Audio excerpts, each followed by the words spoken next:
Buenos días.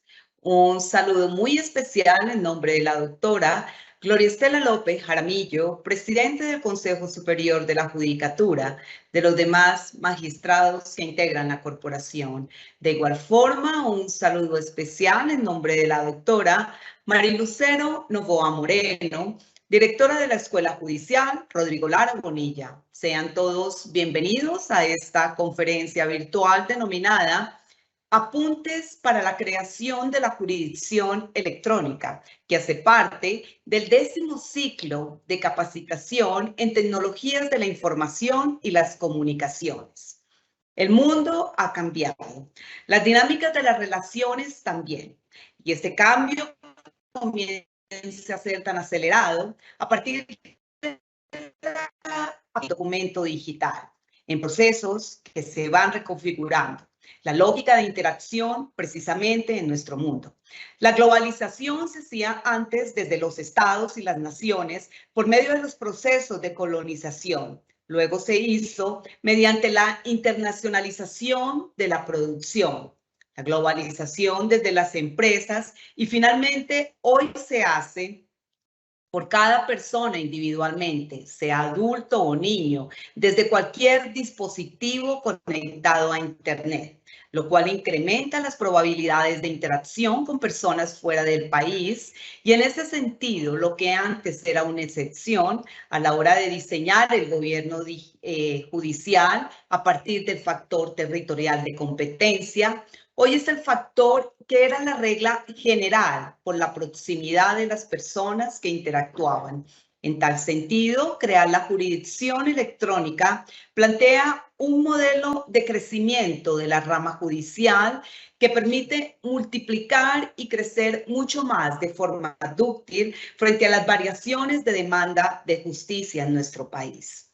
El día de hoy tenemos el gusto de contar con el doctor Manuel Raad Berrío, abogado, candidato a doctor en Administración, Hacienda y Justicia en el Estado Social de la Universidad de Salamanca, máster en Urbanismo y Gestión de la Ciudad, máster en Administración de Negocios y en Finanzas, especialista en Derecho Comercial, becario de la OEA en formulación de estrategias en gobierno electrónico. Ha sido representante del presidente de la República en el Consejo Superior de la Universidad de Cartagena, autor del libro Del Derecho Litigioso al Derecho Preventivo hacia un sistema de justicia integral y de múltiples artículos académicos y periodísticos sobre justicia y gobierno. Es consultor y docente universitario. Actualmente, el doctor Manuel se desempeña como miembro fundador y presidente por Colombia de la Red Latinoamericana de Gobierno, Derecho y Nuevas Tecnologías. Doctor Manuel Raad Berrío, es un gusto tenerlo hoy con nosotros en la Escuela Judicial. Bienvenido, tiene el uso de la palabra. Muchas gracias, doctora Mónica. Hoy me encuentro desde la ciudad de Barranquilla y es siempre un honor compartir con la Escuela Judicial, especialmente sobre estos temas que visionan o tratan de orientar y plantear una ruta en torno a la reforma a la justicia para que ésta sea siempre de calidad y oportuna. Aprovecho para enviar un saludo especial a la doctora Marilucero Novoa, directora de la Escuela Judicial, un saludo extensivo a la doctora Gloria Estela López Jaramillo, presidente del Consejo Superior de la Judicatura, y por supuesto a todos los servidores y servidoras judiciales y demás personas que se han conectado a esta videoconferencia. Mi nombre es Manuel Raad Berrío, como lo ha dicho la doctora Mónica, y voy a compartir una presentación para que en los próximos 50 minutos abordemos de forma resumida los temas que nos han reunido. La conferencia de hoy se ha anunciado como Apuntes para la creación de la jurisdicción electrónica. Yo he querido agregarle un título adicional o una frase adicional, pues la jurisdicción electrónica no se puede entender sin la gestión del conocimiento en la administración de justicia. En tal sentido, hoy abordaremos primero unas reflexiones del contexto que nos van a permitir comprender por qué es necesario dar el salto en esta dirección y y cuáles son sus implicaciones en la implementación, tanto para la comprensión de la jurisdicción electrónica, como sus implicaciones en la gestión del conocimiento en la administración de justicia, por supuesto con algunos ejemplos puntuales que escaparán pues a la dinámica general de la presentación, en contexto o en concreto de qué estamos hablando y hacia dónde podemos ir en esta línea de estudio. Cuando hablamos de administración de justicia o cuando nos preguntamos si hay justicia en Colombia, hay temas de moda. Y por moda no me refiero simplemente a los asuntos que son del día a día o de lo que está banalmente reconocido como pertinente. No, por moda me refiero a los asuntos más frecuentes, como se conocen estadísticas. Y en esos asuntos, pues el tema más frecuente es hablar de la corrupción. Y entonces, aquí hay una serie de noticias que nos van dando escenarios o tristemente noticias de corrupción, pero al mismo tiempo esto no es un asunto fuera de la sociedad. Y esta última noticia que habla de trampa en exámenes en línea, un mal que creció con la pandemia, indica que el tema de la corrupción no es un asunto solo de la rama judicial, es un asunto de nuestra cultura, de nuestra sociedad. Y como tal debemos abordarlo desde una perspectiva de formación en virtudes y valores. Pero eso, dejémoslo hasta ahí. En el fondo, el ejercicio en contra de la corrupción tiene que ver tanto con los valores como con la estructura. Nosotros nos vamos a concentrar en la estructura.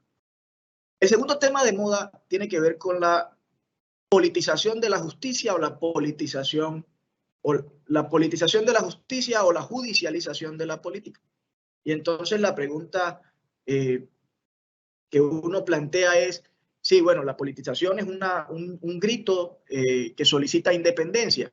Y por supuesto la caricatura llega y dice, sí, una justicia independiente, pero de izquierdas o de derechas. ¿Independiente de quién? ¿Del dinero? ¿Independiente de quién? En últimas, el ejercicio viene dado por una justicia imparcial. Es decir, es un grito por una justicia imparcial. Una justicia que no mezcle intereses distintos a la propia justicia para poder resolver los asuntos que se exponen a su consideración. En la historia de Colombia encontramos elementos muy interesantes en la evolución a ese camino. Y producto del Frente Nacional, por ejemplo, la ley paritaria estableció que la competencia para vincular al servicio, el artículo 11, los empleos de magistrados de la Corte Suprema de Justicia y del Consejo de Estado se proveerán paritariamente con afiliados de los partidos liberal y conservador por la respectiva corporación mediante sistema de cooptación. Esta medida pareciera hoy sonarnos aberrante. No obstante, eso era una evolución porque antes, incluso en algún momento, los jueces fueron designados por elecciones populares. Y en ese sentido, la justicia, en este caso, era permeada por quien ganara las elecciones.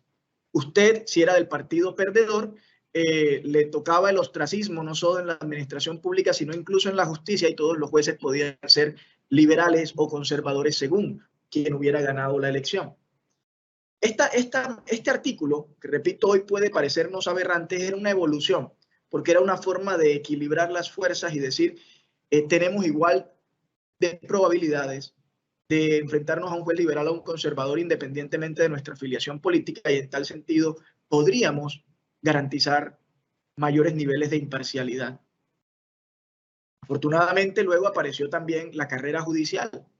Y aquí tenemos una evolución desde el año 96 bien interesante, perdón, desde el año 86 bien interesante, que inicia con que la norma que la crea da lugar a la designación del concurso, a la designación por concurso.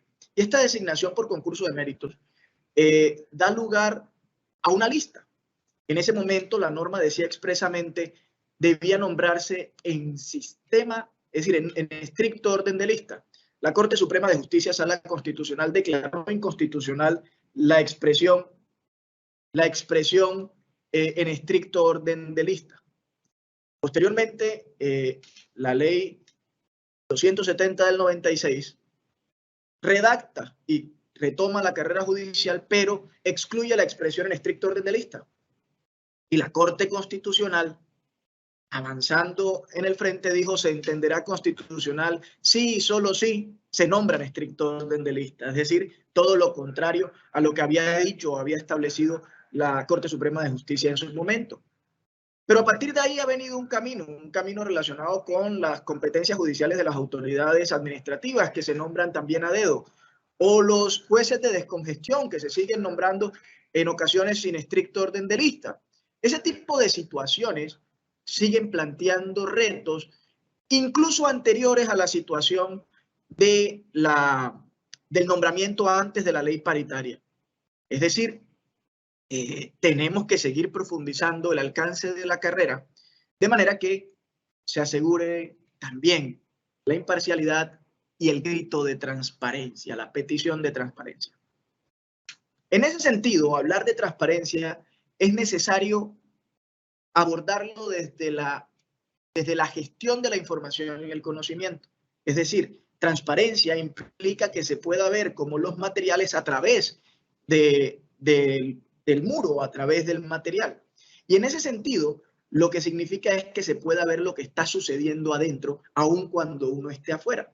Y eso necesariamente depende de los sistemas de gestión de información. Sistemas de gestión de información, por supuesto, segura, que garantice trazabilidad y que garantice la disponibilidad de la información en el momento en que se requiera sin necesidad de preguntar. En ese frente, el mundo ha cambiado tanto que ha dado lugar a una nueva disciplina que se conoce como ciencia de datos, reconociendo la relevancia de la importancia de los datos en el desarrollo de la humanidad y en todas las disciplinas de la humanidad, pues ha dado lugar a través de la mezcla entre ciencias de los computadores o tecnologías de la información, matemáticas y estadísticas, y todos los dominios del conocimiento, han dado lugar a machine learning, a big data, inteligencia artificial, inteligencia singular, a desarrollo de software, a investigación tradicional, a muestreos, pasar del muestreo al conocimiento total y en últimas, todo el ejercicio de ciencia de datos. Esa nueva realidad da lugar a cuestionar o a plantear la evolución de la rama judicial desde la perspectiva del ciclo DICA. DICA por Data, Información, Conocimiento y Acción, o en inglés Data, Information, Knowledge and Action. Y la adicional se refiere a la automatización. Pero este ciclo DICA, como lo estamos planteando desde la perspectiva de los sistemas de gestión de información, es el que hace posible el ciclo de mejoramiento continuo que todos conocen seguramente por los sistemas de gestión de calidad.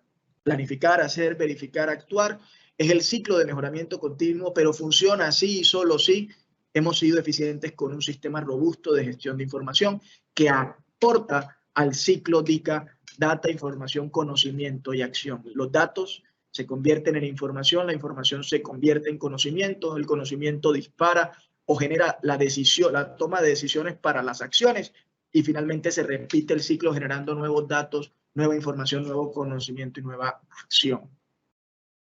En ese sentido, habíamos dicho la A adicional se refiere a la automatización de los procesos mediante sistemas de información automatizados.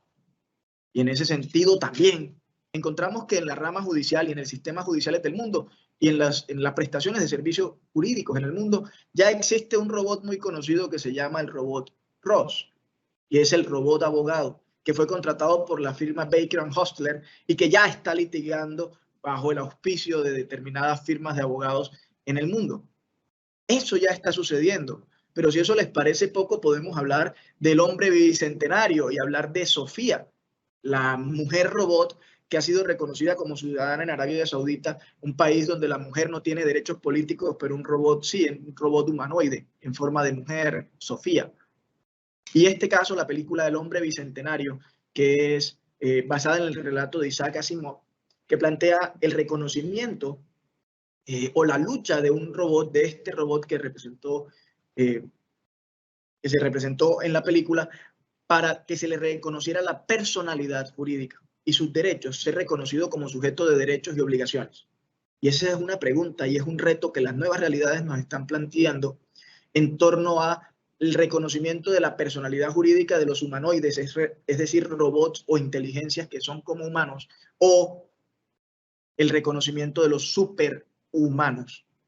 ¿Y cuál es el alcance jurídico de estas dos nuevas realidades que ya estamos avisorando y en muchos casos ya son una realidad. Pero volviendo al tema de la transparencia, la película que nos ayuda a entender cómo las tecnologías impactan directamente la transparencia es la película El Círculo. Esta película, El Círculo, Emma Watson y Tom Hanks se integran en una gran empresa que se parece a unas que son muy famosas como Facebook y Google y demás, alrededor de los sistemas de información. Es un sueño trabajar en esa empresa y Emma Watson, convencida de que estaba haciendo la transformación del mundo, decide entrar en un programa que se llamó Hacerse Transparente o To Go Transparent. Y esto consistió en que todos los aspectos de su vida estarían siendo monitoreados mediante cámaras de vigilancia, etc. Y todo lo que sucedía se volvió transparente para todos los que no estaban con ella. Es decir, se hacía público. En una de las escenas de la película plantea una tensión muy compleja en torno al derecho a la privacidad y a la intimidad versus el hacerse transparente. Y en esta escena está ella llamando a sus padres y las cámaras dentro de la casa terminan llegando a la habitación de los padres que los toman en una situación incómoda y ella decide simplemente retirarse del programa. Y descubrir, a través de la trama de la película, que esta empresa que estaba haciendo un supuesto programa de hacerse transparente para sus miembros, en realidad estaba vigilando a todo el mundo. Y esto plantea retos en la efectividad y en la protección de los derechos en todo el mundo. Eso a discutirlo. Pero si esto fuera poco, ante la imposibilidad de entender o ante las dificultades de adaptar los sistemas judiciales estatales a las realidades del mundo, han surgido iniciativas como los contratos inteligentes que plantean precisamente contratos que son capaces de autoejecutarse y que no requieren ni abogados ni jueces para hacerlos efectivos.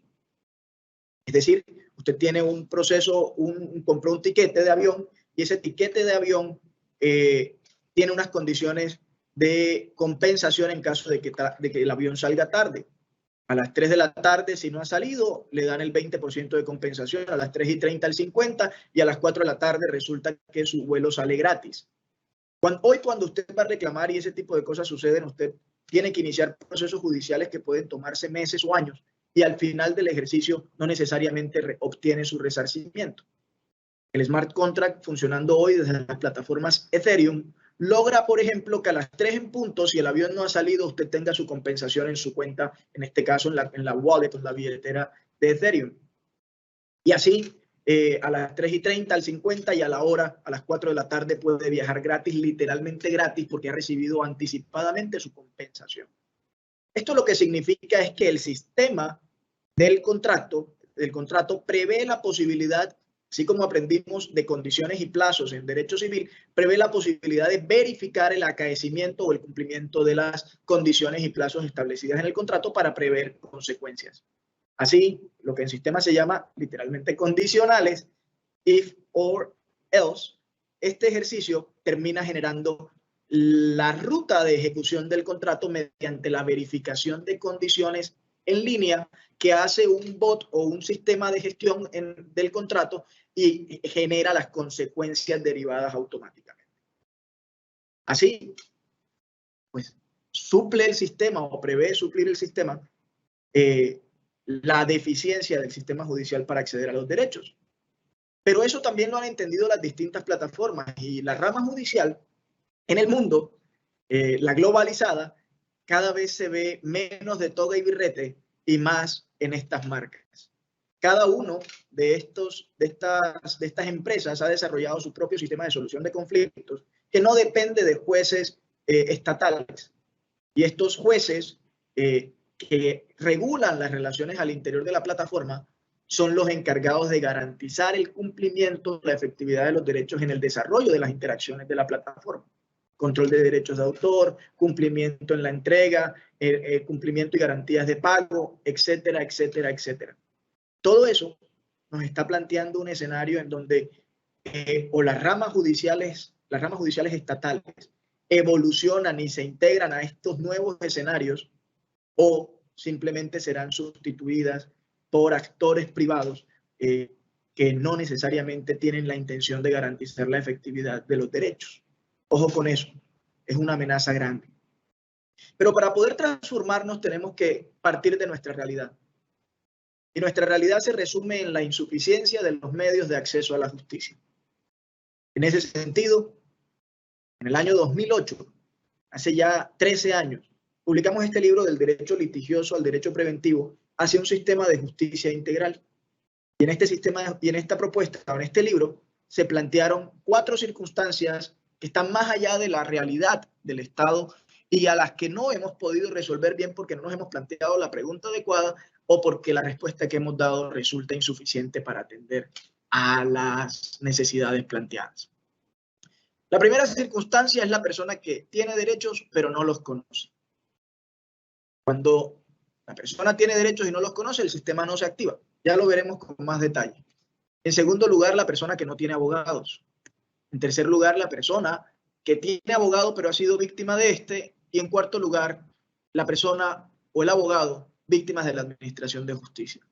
En nuestra historia como república, la mayor parte, para no decir que todas, la mayor parte de las reformas a la justicia se han centrado en el último punto. Y los otros 3 puntos han quedado de forma residual atendidos. No obstante, veámoslo con más detalle para comprenderlo mejor. La persona que tiene derechos pero no los conoce. El sistema es complejo. Quien no, como la reclamación es el fundamento de la intervención del Estado, quien no tenga conciencia no reclama y en consecuencia el sistema no se activa. Y en ese sentido, estamos atendiendo apenas una mínima porción del gran iceberg. La inmensa mayoría de los asuntos no están siendo atendidos. Y esto significa que puede incluso terminar en la violencia, porque bien se ha dicho, la paz es hija de la justicia. Pero en este punto lo que queremos entender es que la ignorancia es el primer problema en el acceso a la justicia. La persona que tiene derechos, pero no conoce sus derechos. Eso es ya un axioma. Y al entenderse como axioma, es una verdad tan evidente que no necesita comprobación. El segundo punto es la persona que no tiene abogado. En el mundo y en Colombia, antes de 1945, los ciudadanos podían acceder directamente a la justicia sin necesidad de intermediarios. Pero el Acto Legislativo 01 de 1945 creó lo que hemos llamado el monopolio judicial en Colombia en favor de los abogados. Desde ese momento, solo los abogados podemos ser jueces, solo los abogados podemos presentar peticiones a la rama judicial y quien no sea abogado tendrá que buscar uno para que lo represente. Eso ha dado lugar a una masa extendida de ciudadanos que hemos calculado alrededor del 87% de la población, más de 37 millones y medio de colombianos que no pueden acceder sino por el sistema público de acceso, porque quien presta un servicio cobra por él y quien no pueda pagarlo queda institucionalmente excluido del acceso a la justicia. Y eso hasta el año 71 no tenía ni defensores, ni de abogados de oficio, ni consultorios jurídicos. Afortunadamente se fue implementando medidas para atender precisamente a esos grupos de marginados, que excepcionalmente pueden acceder directamente por tutela, acciones populares, acciones de cumplimiento que no requieren un abogado para interpretarlas. Pero el modelo de acceso a la justicia hoy está previsto de esta manera. Una minoría con recursos que está calculada en el 13% contrata a su abogado de confianza y él actúa frente a la rama judicial. Los demás actúan mediante los consultorios jurídicos, universitarios o los defensores públicos. Los consultorios jurídicos están en las universidades y el 95% de las universidades están en solo 64 municipios del país, lo cual deja más de 1000 municipios sin consultorios jurídicos. Y los defensores públicos, primero, además de ser un modelo que está concentrado en el área penal y que además puede tener hoy alrededor de 4000 defensores públicos en todo el país, la mayoría en la capital, en la capital principal, Bogotá, y residualmente en las otras capitales, estos defensores públicos para atender 37 millones y medio de personas resulta apenas irrisorio. Entendiendo que las 37 millones y medio de personas se multiplican por el universo de conflictos jurídicos o de relaciones jurídicas que las atienden. En tal sentido, resulta innegable que hay una gran mayoría de ciudadanos que no pueden acceder al sistema de justicia y que no pueden pedir justicia porque el sistema los tiene institucionalmente excluidos. Eso se va a reflejar, por ejemplo, en las acciones de tutela, que hoy representan el 30% de los procesos de la rama. Pero dirán algunos, ¿y qué pasa con los mecanismos alternativos de solución de conflictos? Pues el primero, el arbitramiento, es tan costoso que resulta que no está pensado para quienes no pueden pagar el servicio. Es decir, no es para los que están en este momento excluidos. Y segundo, se judicializó. Y entonces incluso quienes pueden pagar a veces optan o tienden a optar por no acogerse al arbitramiento porque igual terminará en la rama judicial. Entonces, ese ejercicio no es una solución para el caso que estamos planteando. Igualmente tenemos la conciliación, que supone la voluntad de transigir, y si no se tiene la voluntad de transigir, no hay solución o no aplica la conciliación.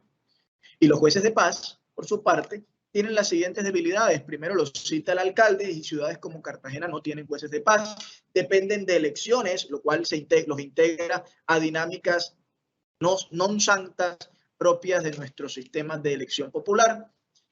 Trabajan ad honorem y solamente reportan 1/3 de todos los que están vinculados, y están geoconcentrados sobre todo en Risaralda y Valle del Cauca, y en el resto del país es precaria su presencia. Es decir, una solución que aparentemente estaría pensada para darle acceso a quienes están excluidos, en este caso no ha logrado una implementación masiva como correspondiese a las expectativas de la figura.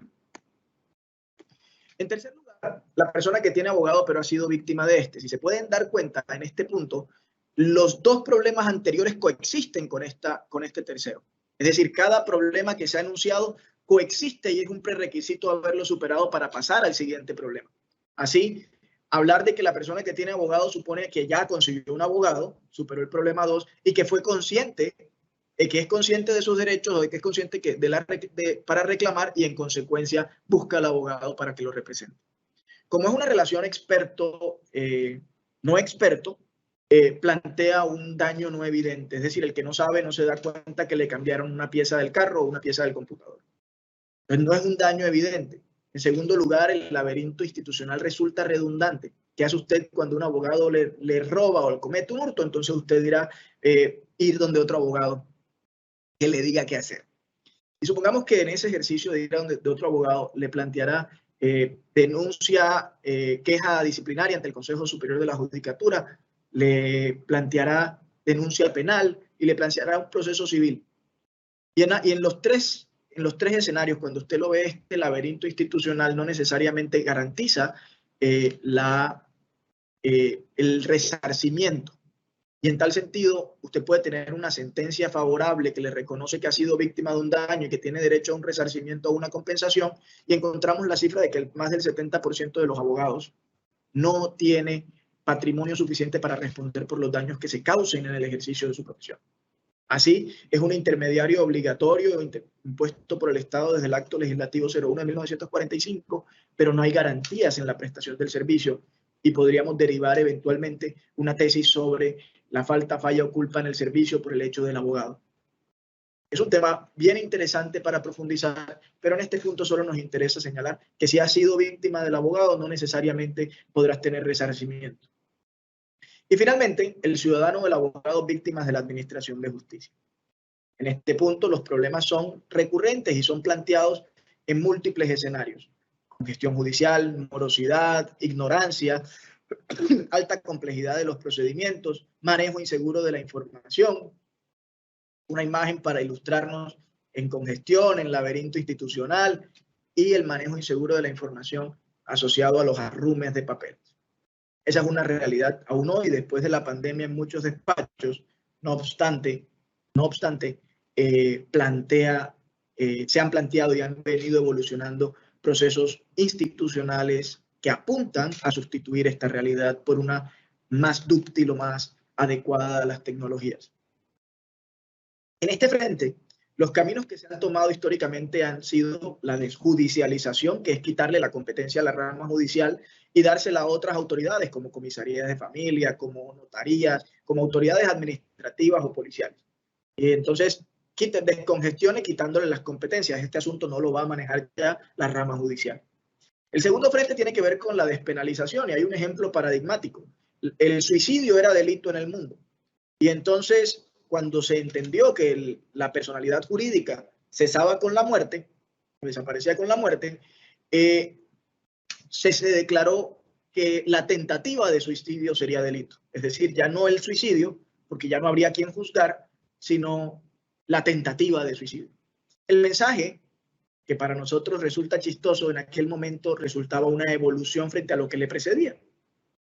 Y es, si se va a matar, mátese bien, porque si queda vivo lo metemos preso. Y entonces la despenalización de este tipo penal de tentativa de suicidio resultó en ya no es ningún delito. Eso es parte del proceso de descongestionar. Este asunto, hombre, tenemos las cárceles tan llenas, tan complicadas, los jueces tan congestionados, mejor dejemos de atender eso como un delito que no es importante. Luego, tercero, tenemos la racionalización de los trámites y de la gestión, dentro de la cual se encuentra la modernización. Esta modernización es a la que nosotros nos dedicaremos también desde la perspectiva de la jurisdicción electrónica. En ese libro hicimos un ejercicio de traer a valor presente los últimos 50 años de presupuesto e inversión de la rama al año 2006.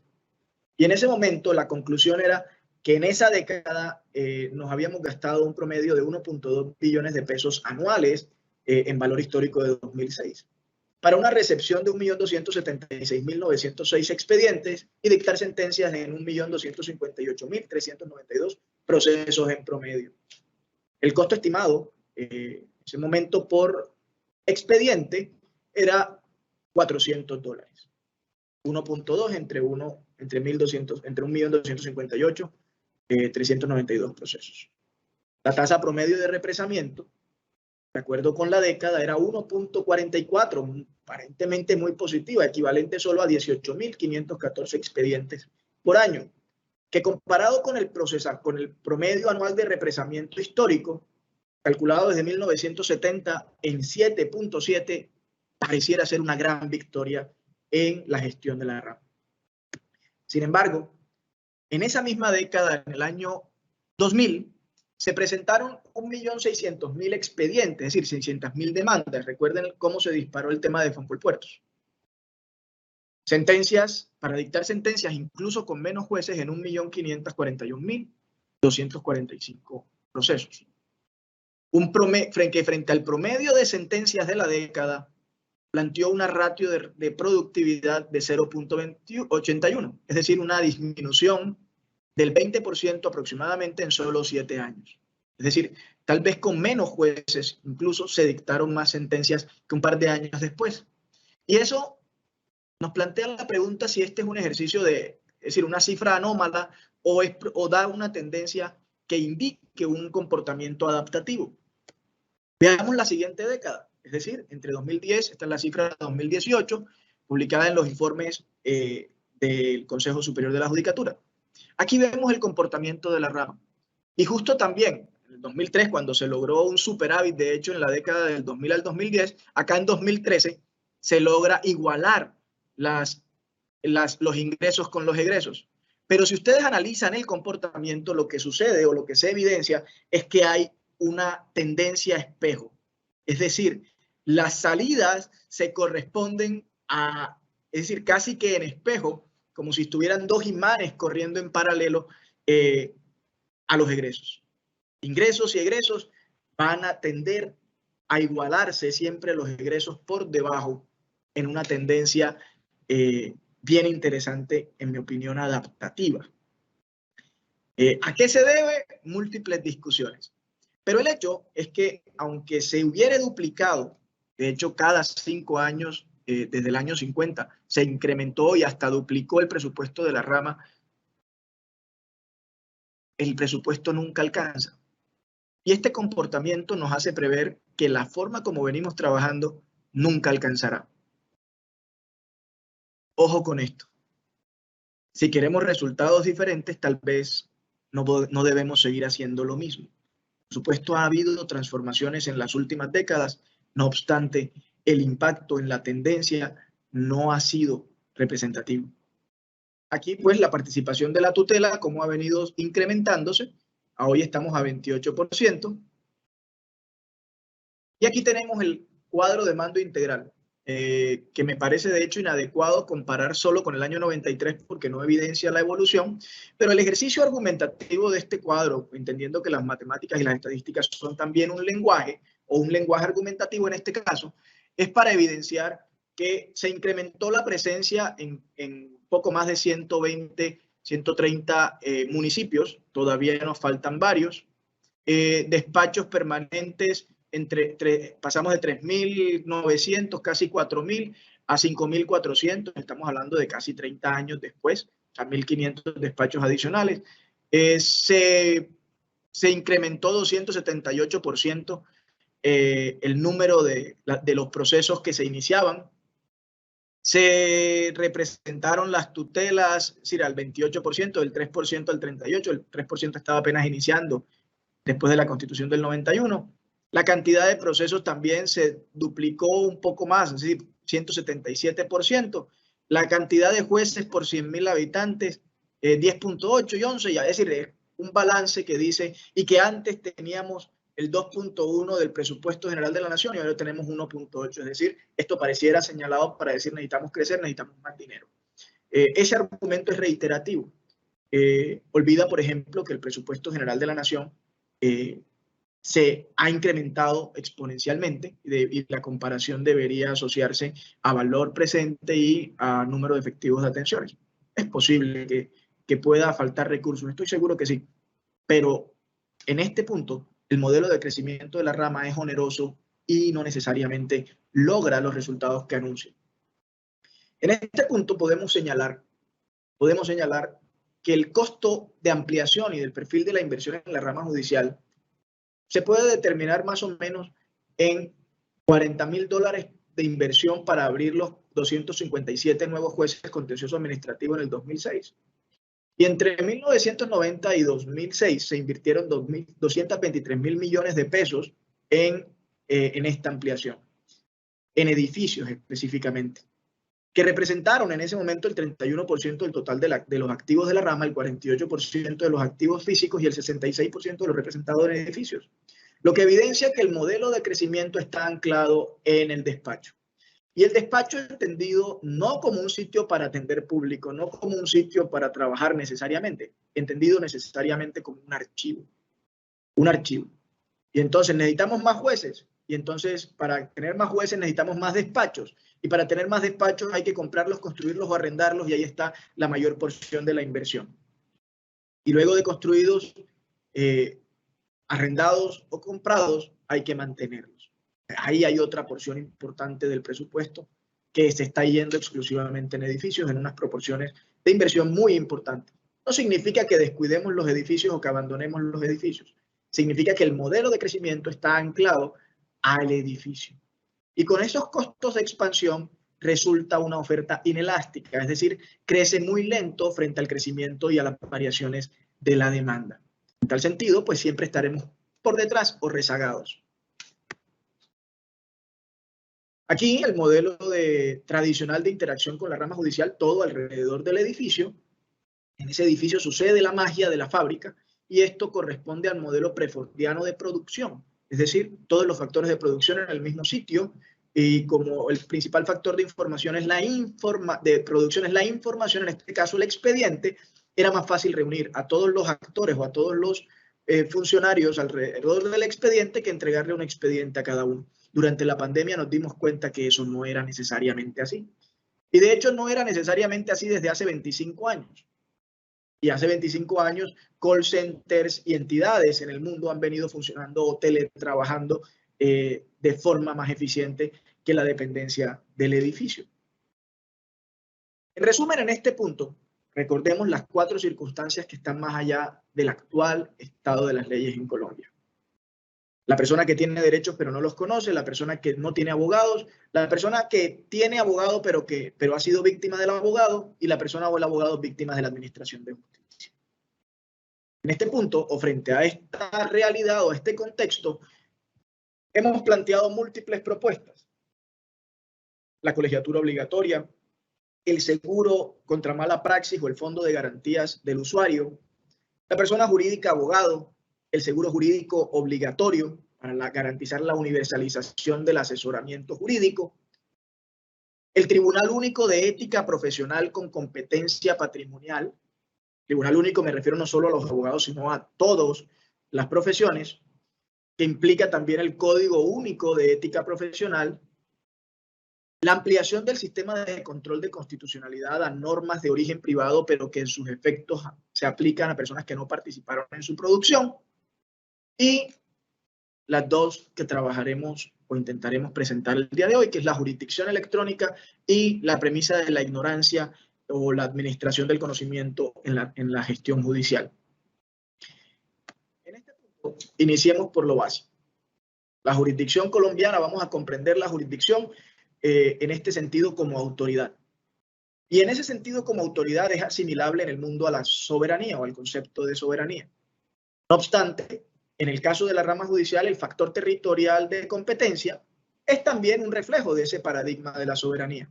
Y lo que en el mundo se ve como un rompecabezas definiendo las fronteras de aplicación de la soberanía o los territorios para aplicar la soberanía, se traduce en Colombia también con la división político-administrativa y judicial. Esa división político-administrativa, cada una está asociada al factor territorial de competencia. Y en tal sentido, el factor territorial de competencia o el juez competente está determinado por el demandado, o mejor por el demandante. En cualquiera de los dos escenarios, la premisa está determinada por el comercio de proximidad o la relación de proximidad. Estamos cerca e interactuamos cerca. En consecuencia, este es un fundamento circunstancial. Pero ¿qué pasa con las partes en distintos domicilios? ¿Qué pasa con los procesos con demandados o demandantes ausentes? ¿Qué pasa con la práctica de pruebas cuando son fuera de ese territorio? Aquí, las partes en distintos domicilios tienen que incurrir en gastos para poder desplazarse. Además, la desventaja de no conocer necesariamente el territorio. Y todo eso es dinero, dinero y dinero, lo cual plantea una profunda inequidad en el acceso a los medios de acceso a la justicia formales. Y en ese punto he decidido enfrentar la realidad, así que apenas se ponga linda, me avisa. Aquí la pandemia nos hizo un favor. La pandemia nos abrió las puertas, ojo, no a la jurisdicción electrónica, nos abrió las puertas a la litigación electrónica. Mediante el uso de estos medios de interacción, pudimos realizar múltiples audiencias desde que se reabrió la rama judicial. No obstante, todavía estamos lejos de lo que podemos ser aprovechando estos nuevos escenarios. ¿Qué pasa más de cerca con los demandados o demandantes ausentes? ¿Quién responde? ¿Quién defiende? Esto plantea, repito, una desigualdad de las partes y vulnera el derecho de defensa. Para nosotros, sin embargo, teóricamente al menos, hemos acogido esta tesis de que el curador ad litem, perdónenle, este señor que aparece como espantapájaro, que no conoce las partes, que no conoce los hechos necesariamente, representa la parte y garantiza el derecho de defensa. Básicamente nos da tranquilidad a nosotros, como actores del proceso, de que podemos continuar sin que esté una de las partes. Eso es una gran deficiencia, pero seguimos funcionando. ¿Y qué pasa con los extranjeros? Las empresas tienen representación obligatoria de personas jurídicas extranjeras en el territorio nacional. Y los turistas y los e-markets, estos turistas que vienen temporalmente en la ciudad, que no tienen relaciones permanentes, que no necesariamente tienen amigos en Colombia, y se enfrentan a la vulneración de sus derechos, ¿cómo reclaman? ¿Qué hacen? ¿Y qué pasa con los que compran en eBay, o que compran en Amazon, o que compran en cualquiera de las plataformas de mercados electrónicos que los ponen a interactuar con quienes no están en Colombia? Y si la premisa de interacción para la acción judicial era la proximidad, aquí se está rompiendo esa proximidad.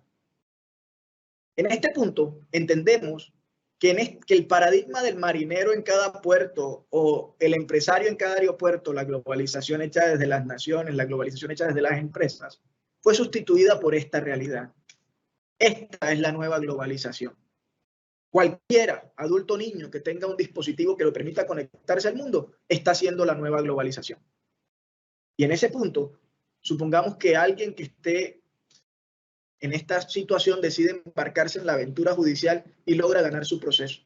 Y entonces aparece la figura del exequatur, entonces lo que lo obliga a obtener reconocimiento de la otra rama judicial del país receptor, y mientras tanto, ¿qué? ¿Qué pasa con las medidas cautelares? ¿Cómo garantizo mis derechos? ¿Cómo? El tema no es fácil y resulta claramente ineficiente, que en contraste con lo que señalábamos de los contratos inteligentes o de los sistemas judiciales privados previstos por Amazon y estas plataformas. Claramente, este sistema no es, en términos comerciales, competitivo. Este sistema judicial resulta incluso siendo un estorbo para el desarrollo de la economía. Y vea que lo digo así porque el sistema, el Doing Business o el ranking Doing Business centra todo su ejercicio alrededor del acceso a la justicia. Porque si no hay justicia, no hay confianza, y si no hay confianza, no podrá sostenerse el mercado o las transacciones y operaciones en el mercado. Así de dramático es el tema. ¿Recuerdan a nuestro amigo? En esas situaciones no se puede pedir justicia, o no hay canales suficientes para la petición de justicia, por lo menos en la perspectiva estatal. En realidad, tomando las tecnologías, en Colombia ha habido algunas evoluciones y de hecho es referente para Latinoamérica. En 1980, en los 80 se creó el reparto electrónico. En la década del 2000 se creó Justicia Siglo XXI, plataforma de seguimiento a procesos. En el 2010, en la década del 10, se creó el CEPACA, la notificación electrónica, presentación de memoriales vía email. En Bolivia me decían, qué maravilla, aquí los jueces no tienen ni siquiera correo electrónico. En el año 2020, el decreto 806, ante la urgencia, improvisadamente lo que hizo fue utilicemos los medios disponibles para poder seguir adelantando las labores judiciales. No obstante, repito, dista mucho de lo que debe ser el proceso judicial a partir de las tecnologías de la informática y la comunicación. En esta perspectiva, una aclaración más que pertinente es entender que la jurisdicción electrónica no se refiere al expediente judicial. Por supuesto, funciona con el expediente digital, pero la jurisdicción electrónica es el nuevo territorio. Esta nueva dinámica de interacciones a escala global que implica, ojo con esto, implica relaciones no próximas entre los actores, cuestiona no solo los fundamentos de la soberanía y el Estado-nación, sino que además cuestiona el factor territorial, porque nos cambiaron el territorio. Y este nuevo territorio de la jurisdicción electrónica nos debe dar, uno, para avanzar en la litigación electrónica y para avanzar en la consolidación de un modelo de crecimiento alternativo a la rama judicial. Ese modelo de crecimiento se llama, o lo hemos llamado, los jueces transitorios, que hoy se llaman jueces de congestión, y funciona de la siguiente manera: un juez por expediente. Ojo que este modelo no excluye al juez en planta, sino que funciona con un modelo integrador entre numerarios y supernumerarios que permite crecer, ampliar y disminuir la oferta de justicia en la medida en que la demanda también es variable e incrementa y se disminuye.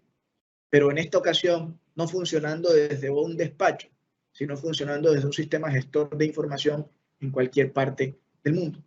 ¿Quiénes podrían ser jueces transitorios? ¿Qué tipo de contrato con el Estado? ¿Desde dónde y cómo operan? El régimen de inhabilidades e incompatibilidades, responsabilidad del Estado por acción, en fin, todas esas preguntas las he resuelto o he planteado mi posición personal, pero en el fondo debe tener las mismas garantías que los jueces de carrera.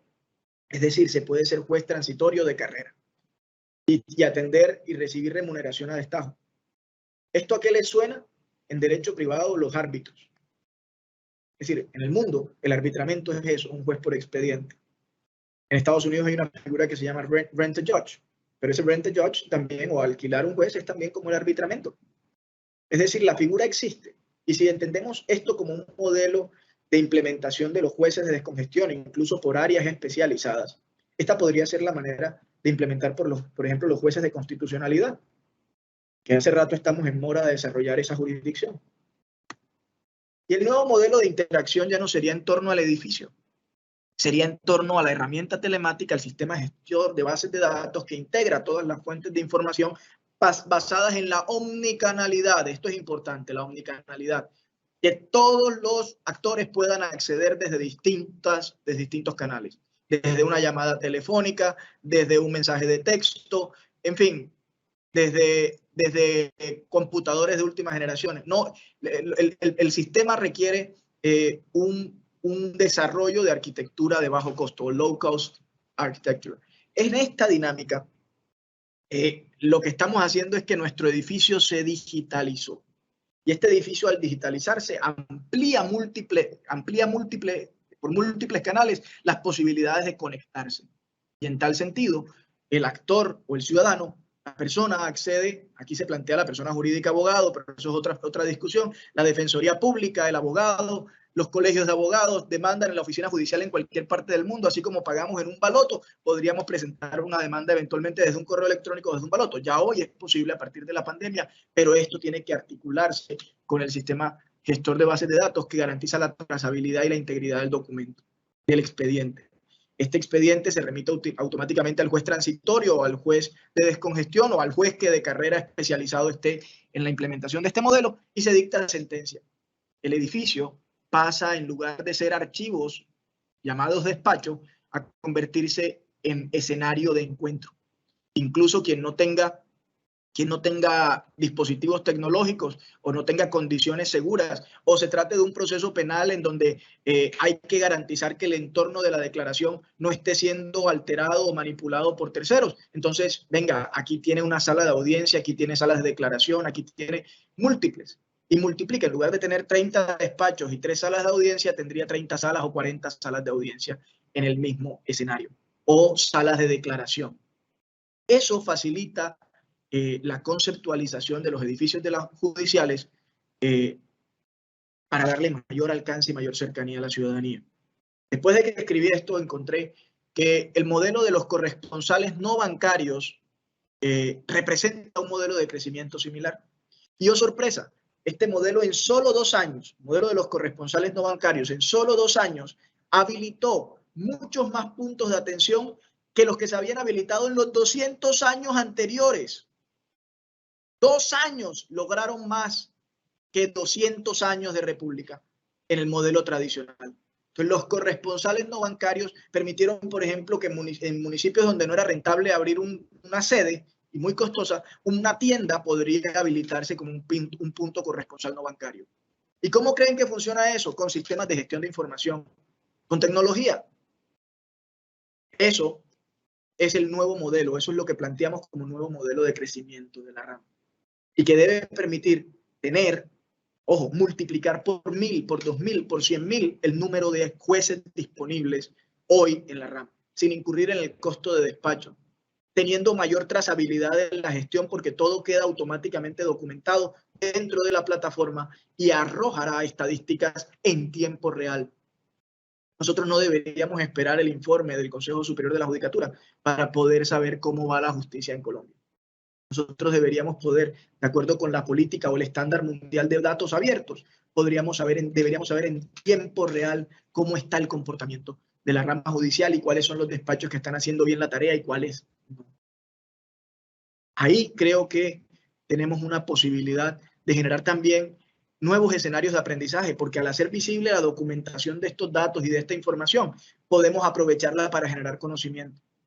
Líneas jurisprudenciales de jueces municipales y de circuito, incluso líneas demandales, la posibilidad de aprovechar las demandas que presentan los distintos abogados y construir cuál es su tendencia, si es coherente o no en los distintos procesos que atiende un letrado. Una gran oportunidad a partir de este modelo de crecimiento. Pero para entenderlo en relación con la gestión del conocimiento, prefiero entrar a esta premisa que he llamado la guadaña. Esta guadaña, fundada en la navaja de Ockham, sirve para limpiar el sistema. Y sirve para limpiar el sistema a partir de la lógica en la que interactúan todos los sistemas de atención al cliente. Yo no puedo presumir que mi usuario sabe lo que tiene que hacer. Al contrario, el sistema debe ser tan bueno que prevé el que no sabe o presume la ignorancia. Y desde esa presunción actúa para suplir las deficiencias de los actores y el sistema es una especie de asistente para asegurar la calidad de la decisión. En este punto es importante señalar que en el acceso a la justicia hay 2 enfoques. El enfoque del acceso a la justicia, hablando de las rutas y los requisitos de acceso, pero al mismo tiempo es el análisis o el estudio de la decisión judicial desde una perspectiva ontológica o de la comprensión de la realidad, hechos y pruebas, y desde una perspectiva deontológica, desde la comprensión y el conocimiento del derecho y la hermenéutica. En este punto, para poder discutir la deontológica y la ontológica, entonces nos preguntamos, pero ¿y la realidad de la prueba de la realidad como fundamento del proceso? ¿Y qué pasa con la realidad de la prueba? Michele Tarufo, probablemente falleció el año pasado, señalaba o sostenía que el juez era una especie de guardián, una especie de gatekeeper. Y en la primera vez que hablamos de este tema en un congreso en Cartagena, que él estuvo presente, le preguntaba, profesor, pero ¿cuál es el tipo de guardián al que usted se refiere?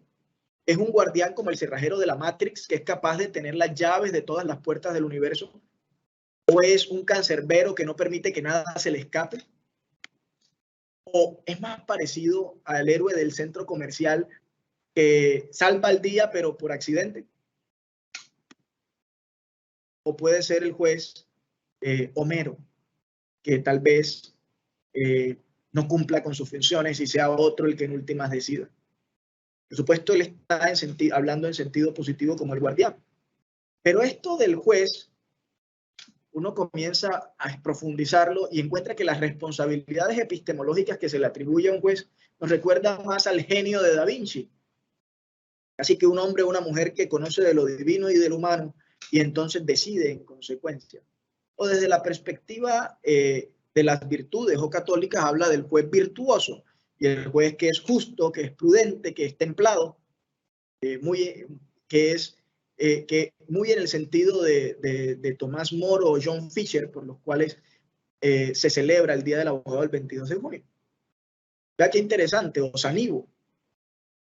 Sanibo era bretón, era abogado y no era ladrón. Santo Dios, qué admiración. Entonces, es decir, el juez virtuoso como referente de eso.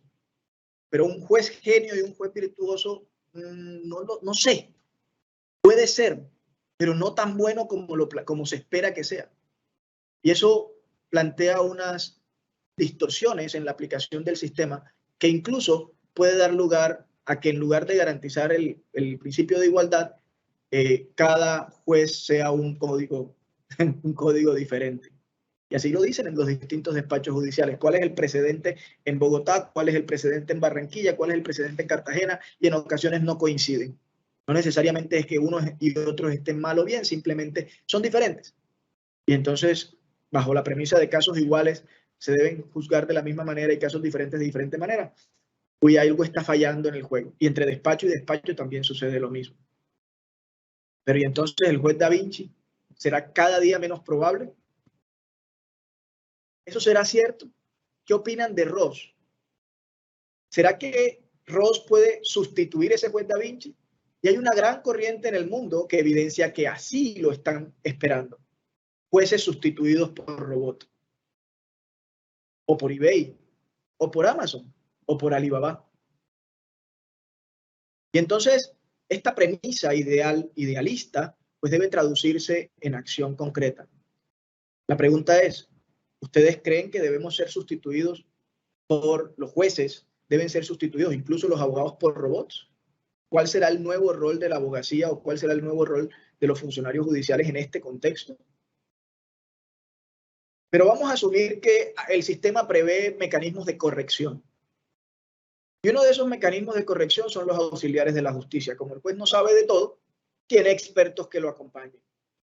Pero la primera pregunta en gestión del conocimiento es, ¿sabe el juez qué perito necesita? ¿Tiene la competencia y la formación para diferenciar entre necesito un arquitecto o necesito un ingeniero?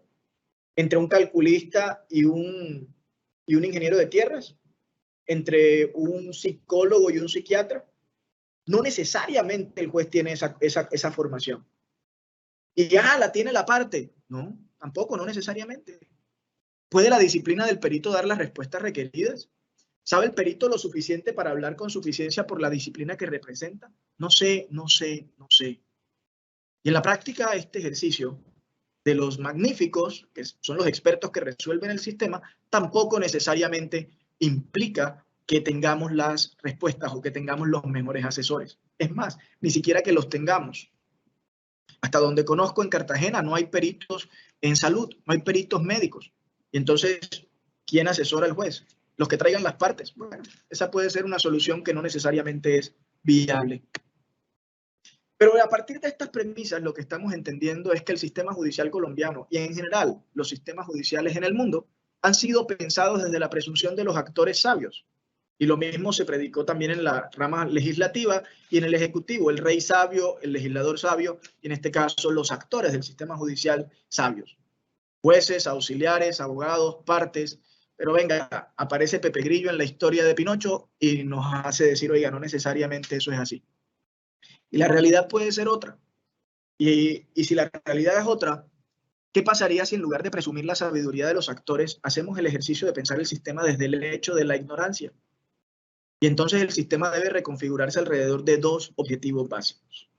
Primero, garantizar cada vez mayores niveles de cualificación de los actores. Eso lo estamos haciendo. Y la escuela judicial ha sido un puntal muy importante para hacerlo.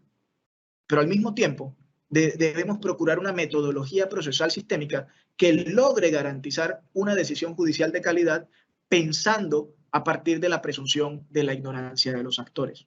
Repito, como lo hacen los sistemas de atención al cliente.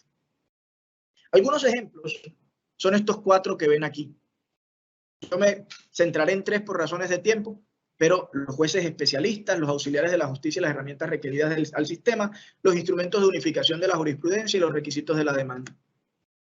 Para hablar de los jueces especialistas debemos entender la lógica de la división del trabajo y lo que se ha evidenciado en la implementación de jueces especialistas como los laborales, los penales y otros tantos, indica que se presume que un juez especialista puede tomar decisiones de mayor calidad que un juez general.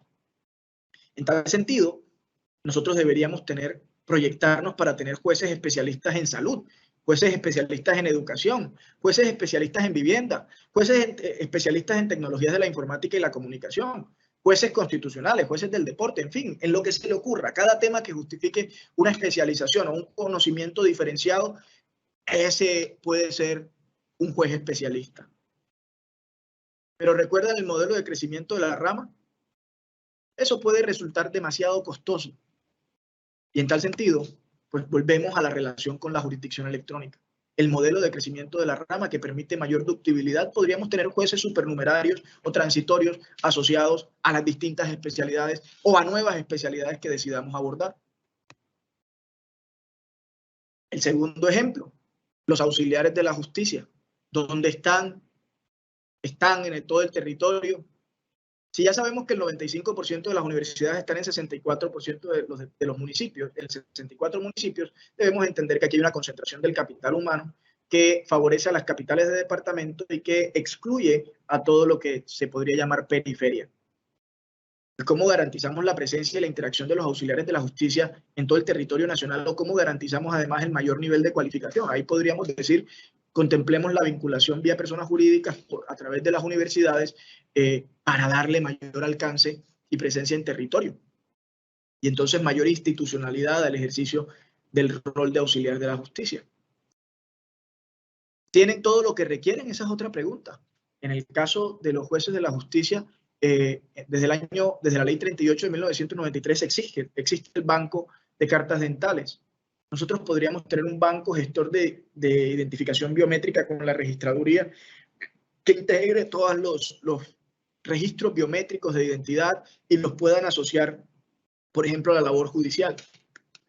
Podríamos, en el caso de la salud, integrar la historia clínica o electrónica e interoperable que se previó en la ley 2015 del 2020. Aquí, este ejercicio que todavía no se ha implementado integralmente en Colombia debe permitir también mayor trazabilidad de la acción médica, de manera que haya transparencia en los hechos como prueba, entendiendo la historia clínica como prueba de lo que ha sucedido en la atención en salud. Eso hoy no está disponible. Tenemos acceso a las bases de datos de la Cámara de Comercio. En algunos casos me decían el sábado que sí, en otros me dicen que no. Es decir, debemos entender que el Estado o el gobierno integralmente, desde todas sus ramas, tiene la responsabilidad del acceso a la justicia, el cual es garantizar el acceso a la justicia o la efectividad de los derechos. Y en tal sentido, la política pública es el gran bloque de acceso a la justicia. Y la rama judicial, como lo dice la tesis de la última ratio, es el último recurso.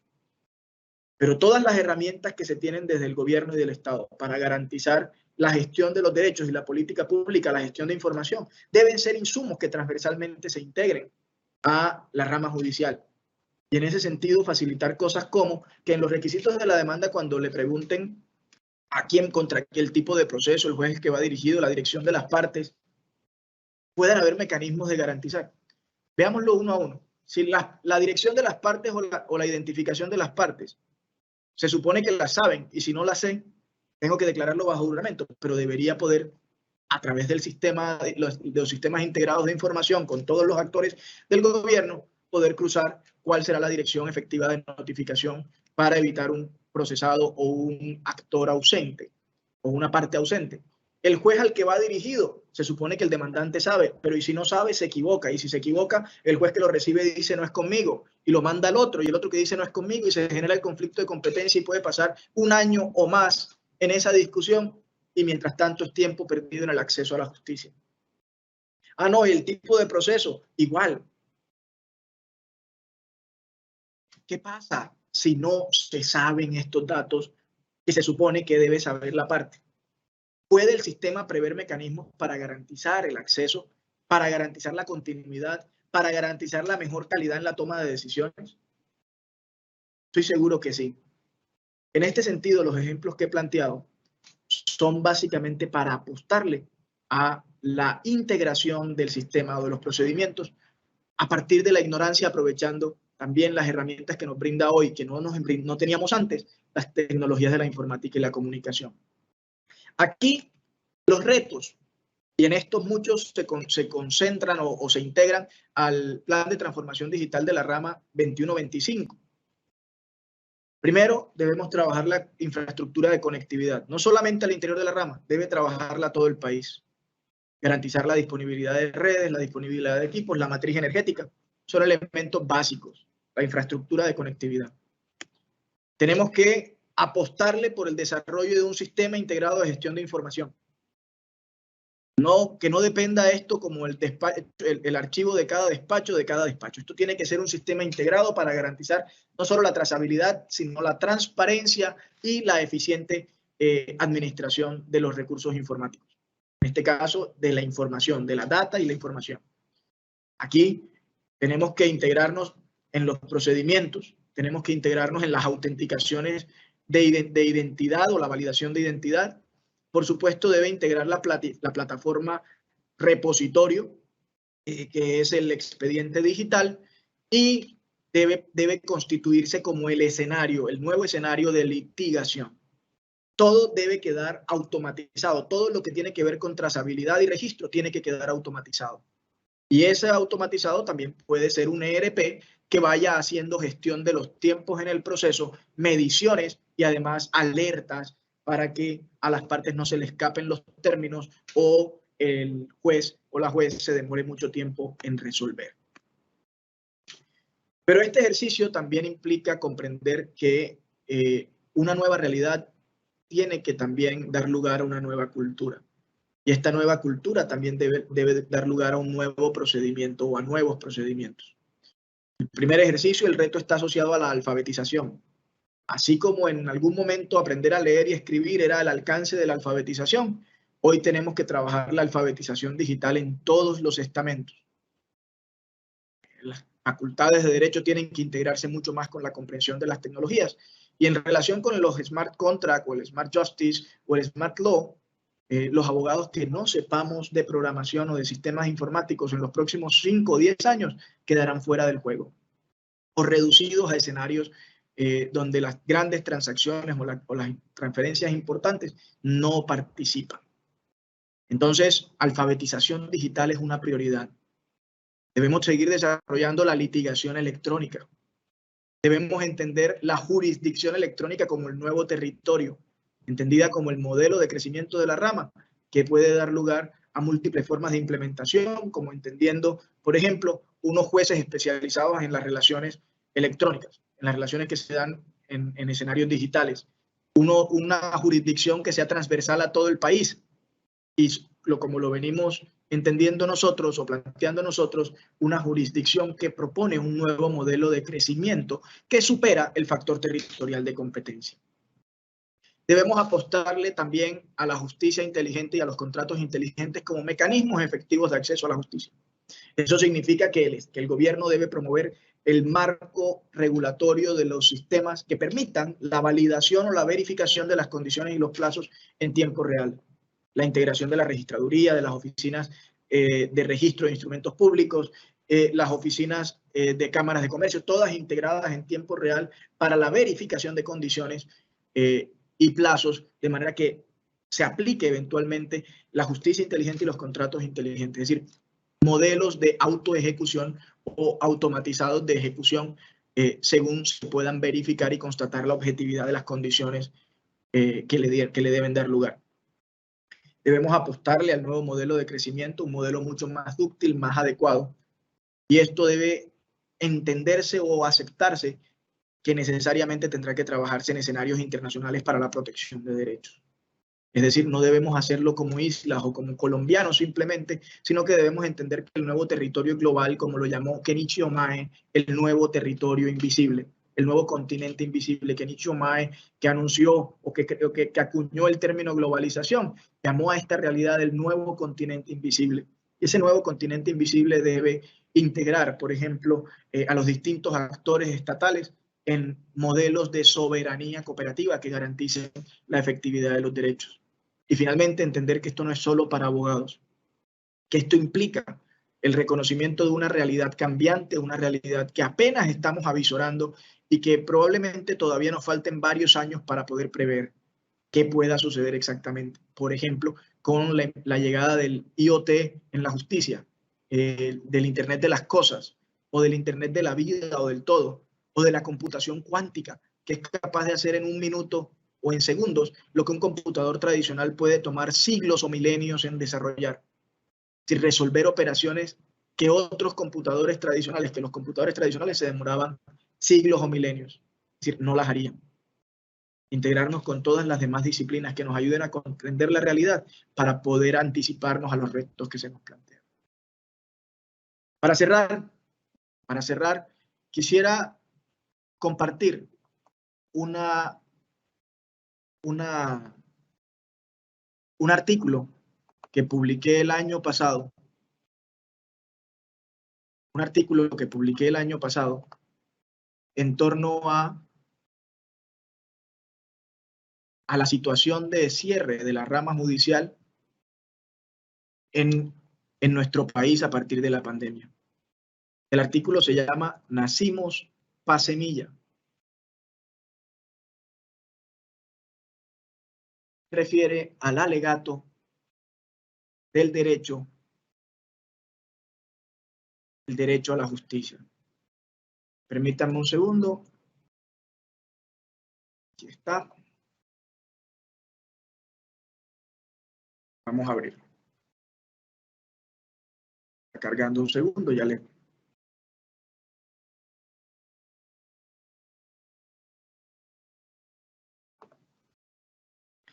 Este artículo lo escribí en un momento que fue crítico para todos.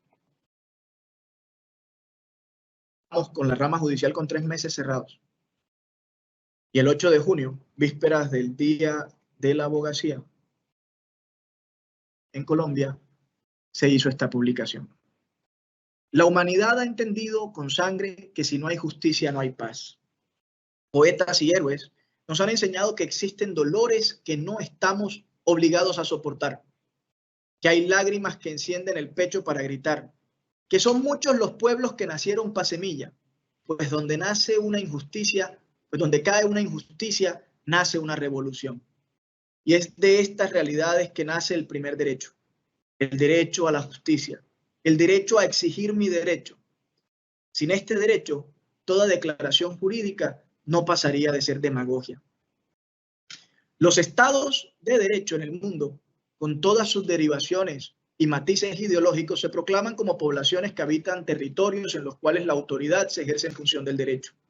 Todos estos estados, especialmente los que se precian de modernos, tienen en común la aceptación de la premisa fundante que los ingleses llamaron rule of law, y que en esas tierras se enseña masivamente a través de las historias del rey Arturo de Camelot, que entre mito y realidad nos enseña que su reino es fuerte porque sirve a la ley. Estoy seguro que una traducción más apropiada para nuestro contexto sería derecho o justicia en lugar de ley. Servir a la justicia, servir al derecho, es la verdadera fuerza de la autoridad.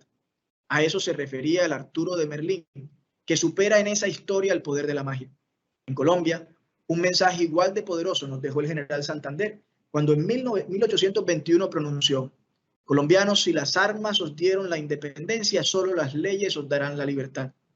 Claro que algunos, que no tenían la visión del prócer, confundieron el instrumento con la misión y perdieron el foco como quien confunde en béisbol el bate con la habilidad de batear. Este fetichismo inmaduro nos ha costado mucho en nuestra historia. Confundir la ley con justicia, pues solo tiene sentido si aceptamos que la ley injusta no puede ser ley. Con ese propósito aparecen los jueces en la escena. Son los jurisprudentes o la prudencia del derecho, que para este caso podemos llamar la prudencia de la justicia, o mejor, la prudencia de la ley para que sea justicia. Así, de importante es el rol que deben cumplir nuestros jueces, y por eso se les conoce como magistrados, compartiendo la misma raíz etimológica que los magistris o maestros, ambos significando el más en contraposición al minister o el menos. Tamaña dignidad encierra portar la toga, tal como sacerdotes, su misión es asegurar que nuestro reino sirva a la justicia. Al entender esto, no es difícil aceptar que la labor de los jueces es esencial y como tal debe ser permanente y persistente, pero nuestra realidad es otra. Hoy la rama judicial, a esa fecha, 8 de junio, estaba próxima a cumplir 3 meses de cerrada, solo atendiendo tutelas y algunos asuntos penales. ¿Pero acaso el gran universo de derechos que también tocan nuestras vidas están suspendidos? ¿No tenemos derecho a esos derechos? Recordamos, por ejemplo, que los economistas han entendido que si no hay justicia, pronto dejará de haber confianza. Y si no hay confianza, pronto dejará de haber mercado. Luego, si no hay justicia, no habrá mercado. Pues en este juego, los instrumentos jurídicos hacen posible y potencian el milagro de la economía. Es así que el estudio de las regulaciones y el acceso a la justicia son el corazón del famoso informe Doing Business. Pero esa es otra discusión. Aquí nos interesa especialmente llamar la atención sobre la urgencia de reabrir los servicios de justicia en el país y de enfocar nuestro esfuerzo para asegurar la prestación permanente 365 días del año, 24 horas al día, en todo el territorio, sin excepciones, con calidad y oportunidad. A este propósito, dediqué en 2008 el libro del derecho litigioso al derecho preventivo hacia un sistema de justicia integral. Y desde entonces gran parte de mi vida académica y de voluntariado ha sido pensando a la justicia. Soluciones como la jurisdicción electrónica, la colegiatura obligatoria, el seguro contra mala praxis, la universalización de la asistencia jurídica, el Tribunal y Código Único de Ética Profesional y la ampliación del sistema de control de constitucionalidad son algunas de las propuestas a las que nos hemos dedicado. Pero todas, sin excepción, son propuestas que suponen la disponibilidad permanente en todo el territorio de los servicios de justicia. Pues si se suspende la exigibilidad de los derechos, por corto que sea el tiempo, se dispararán los abusos.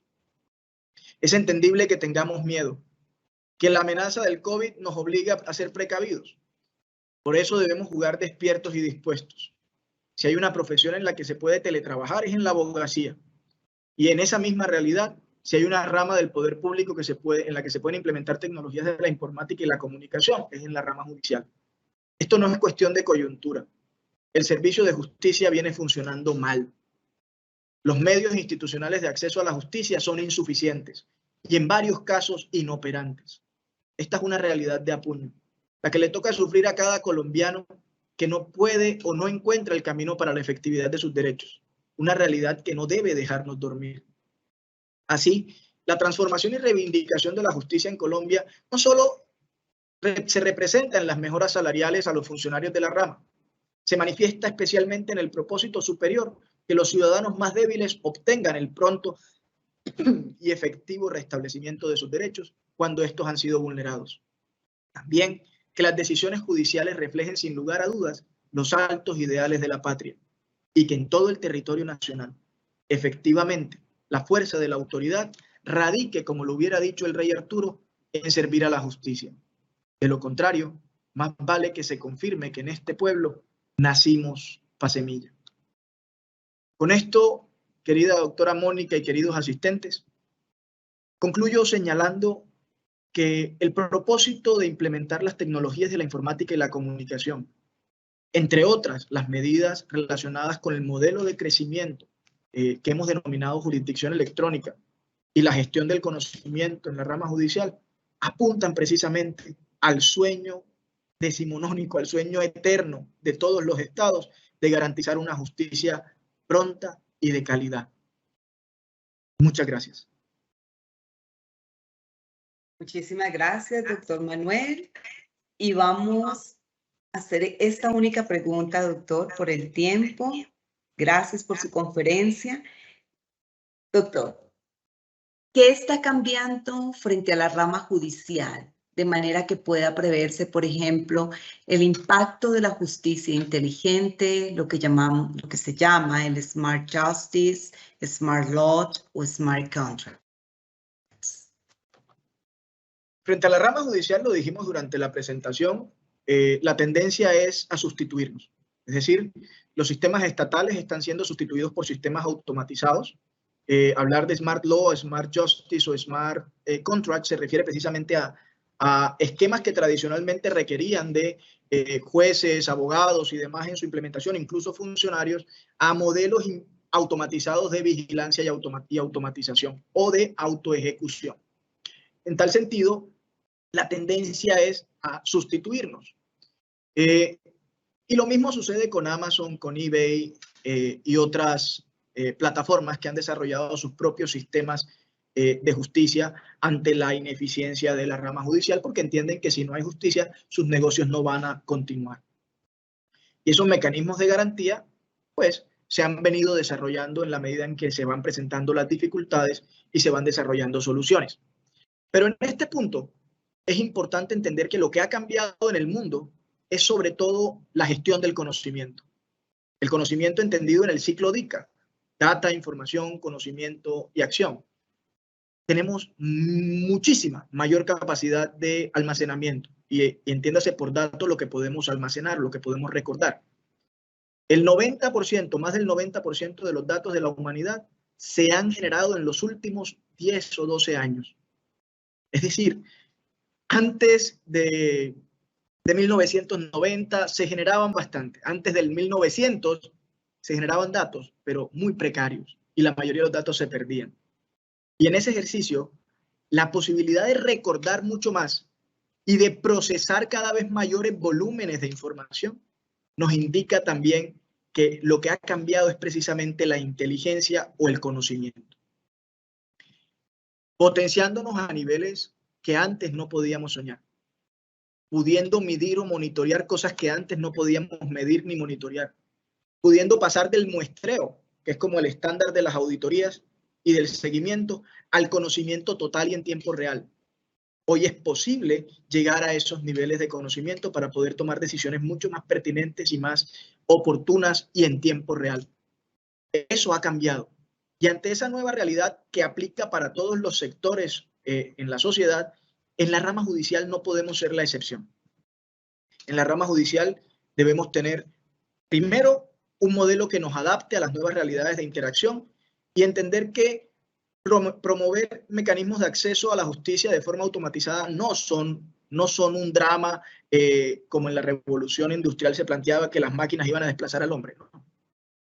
Pero hay muchos asuntos que hoy no estamos atendiendo y que podrían atenderse en cuestión de segundos o en tiempo real mediante inteligencias artificiales o mediante procesos automatizados.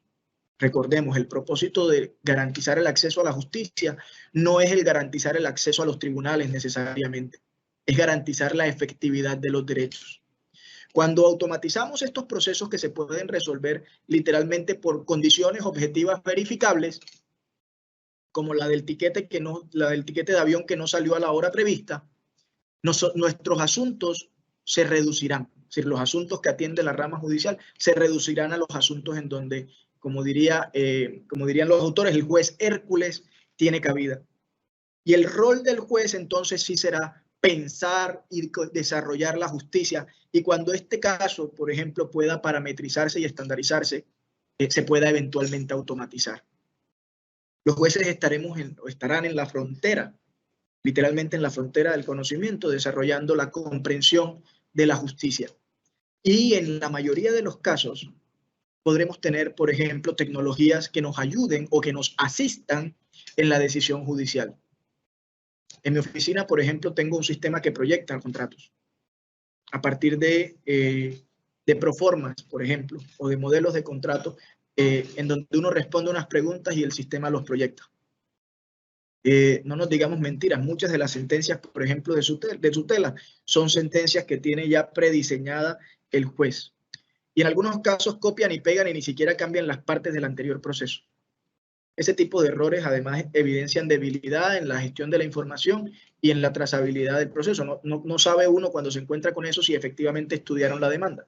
Pero eso está pasando y yo lo he vivido y puedo evidenciarles con sentencias en mano que se presentan. El copia y pegue sin siquiera revisar las partes de las que están incluidas en la sentencia. Pero eso, es decir, se puede automatizar. Eso puede brindar incluso a los casos complejos mayor ductilidad para integrarse a jueces especializados.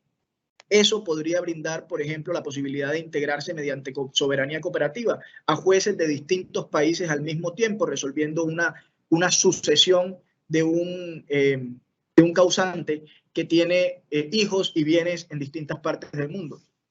Eso creo que es una gran oportunidad para entender que los sistemas de justicia se enfoquen integralmente desde la comprensión del Estado, no solamente desde la comprensión de la rama judicial, y efectivamente para garantizar y promover el acceso a la justicia entendido como efectividad de los derechos. Creo que ese sería un resumen muy sintético de lo que el alcance de la rama de estas Smart Law, Smart Justice y Smart Contract representan en la rama judicial. Doctor Manuel Raberrío, un agradecimiento muy especial por esta conferencia y asimismo desde su experiencia y desempeño profesional ha realizado una excelente explicación acerca precisamente de estas nuevas transformaciones en la creación de la jurisdicción electrónica que esté a la vez impactando en la rama judicial. Como bien lo decía, doctor, este sistema integrado en los procedimientos, validaciones de identidad, y es el nuevo escenario de litigación. Todo debe quedar automatizado, va dando mediciones, alertas. Esta nueva realidad da lugar a una nueva cultura, la jurisdicción electrónica, que es el nuevo territorio, y propone un modelo nuevo de crecimiento, esta justicia inteligente, la integración de las instituciones del Estado en tiempo real para verificación de condiciones y plazos, estos modelos de autoejecución, modelo de crecimiento más adecuado para escenarios internacionales, para la protección, como bien lo ha dicho, de derechos. El nuevo continente invisible, como ha mencionado en esta conferencia, que integra a los gobiernos estatales y que implica el reconocimiento de una realidad que apenas estamos viendo y que garantiza efectivamente los derechos. Gracias, doctor, por estar aquí con nosotros. Y asimismo a los servidores, a las servidoras judiciales y a todas las personas que actúan en el sector justicia que se interesaron en esta conferencia virtual. Y un feliz día para todos.